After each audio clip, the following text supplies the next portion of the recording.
తాకట్లో ఉన్న మీ బంగారాన్ని విడిపించి ఆ రోజు ఆన్లైన్ రేటుకి కొంటాం. Sharma gold company. జై శ్రీకృష్ణ. ఆండాల్ తిరువడిగలే శరణం. 20వ పాసురంలోకి ప్రవేశించాం. ముక్కోటి దేవతలు ఒక్కటైనారు అనే పాట మనం బాగా వింటుంటాం కదా. అలాగా ఈవేళ ముక్కోటి దేవతల్ని ఒకసారి జ్ఞాపకానికి తెస్తుంది ఆండాళ్. ప్రార్థనతో కాదు, ఫైటింగ్ తోటి పోట్లాడుతుందన్నమాట. చూద్దాం. 33 அமரர்க்கு முன் சென்று கப்பம் தவிர்க்கும் கலியே துயிலெழாய் செப்பமுடையாய் திரளுடையாய்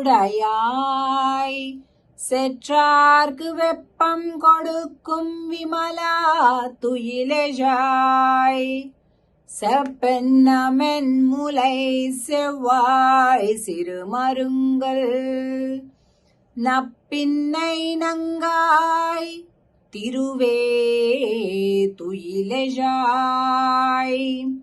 உக்கமும் தட்டளியும் தந்துன்மணாளனை இப்போதே எம்மை நீராட்டு ఏలోరెంబావాయ్.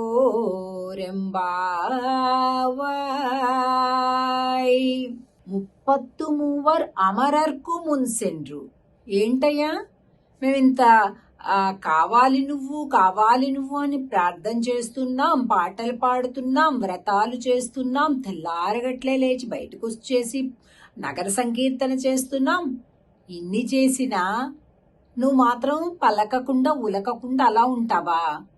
అదే దేవతలకైతేనా ముందే పరిగెట్టి 33 అమరర్కు మున్సెండ్రు అంటే వాళ్ళు కొద్దిగా అడిగారో అడగలేదు, వెంటనే వాళ్ళకంటే ముందు నేను నిన్ను కాపాడేస్తా అని ముందే పరుగులు పెట్టి మరి వాళ్ళని కాపాడేస్తావే. ఓహో, వాళ్ళు దేవతలా, మేము మామూలు మనుషులమా? ఓహో, వాళ్ళు మగవాళ్ళు ఉన్నారా, మేమంతా ఆడపిల్లలు అడుగుతున్నామనే. అంటే ఏంటి, ఎవరు దేవతలు? ముక్కోటి దేవతలు మామూలుగా అంటుంటా కదండి. ముక్కోటి దేవతలు మనకి స్పెషల్లీ వైకుంఠ ఏకాదశి రోజు కూడా అంటుంటారు. మనం అంతా కూడా సేవించుకున్నాం కదా. ఉత్తర ద్వారం దగ్గర అందరూ వేచి చూస్తున్నారు స్వామి కోసం, ఆ స్వామి దర్శనం కోసం అని చెప్పేసి. ఎవరు ఈ ముక్కోటి దేవతలు అని అంటే 3 కోట్లు అని అంటారు. కాదు, 33 కోట్లండి. 33 కోట్ల దేవతలు ఉన్నారు మనకి. ఏం చేస్తున్నారు వాళ్ళు అంటే 33 అంటే కోటి. అసలు ఫస్ట్ మనం అర్థం చేసుకున్నది ఏంటంటే, కోటి అంటే వందలు, వేలు, లక్షలు, కోట్లు కాదండి. కోటి అంటే వర్గము అని అర్థం అనమాట. ఆ వర్గం ఏంటి అంటే ఏకాదశ రుద్రులు, 11 మంది రుద్రులు ఉన్నారు. 12 ఆదిత్యులు, 12 మంది ద్వాదశ ఆదిత్యులు ఉన్నారు. అష్ట వసువులు ఉన్నారు. 2 అశ్విని దేవతలు ఉన్నారు. ఇలాగనమాట. ఇంత మందితోటి ఉన్నదే 33 కోట్ల దేవతలు అనమాట. అలాంటి దేవతా వర్గానికైతే నువ్వు బాగానే కాపాడుతున్నావు స్వామి, మాకైతే కాపాడట్లేదు మమ్మల్ని అంటున్నారు.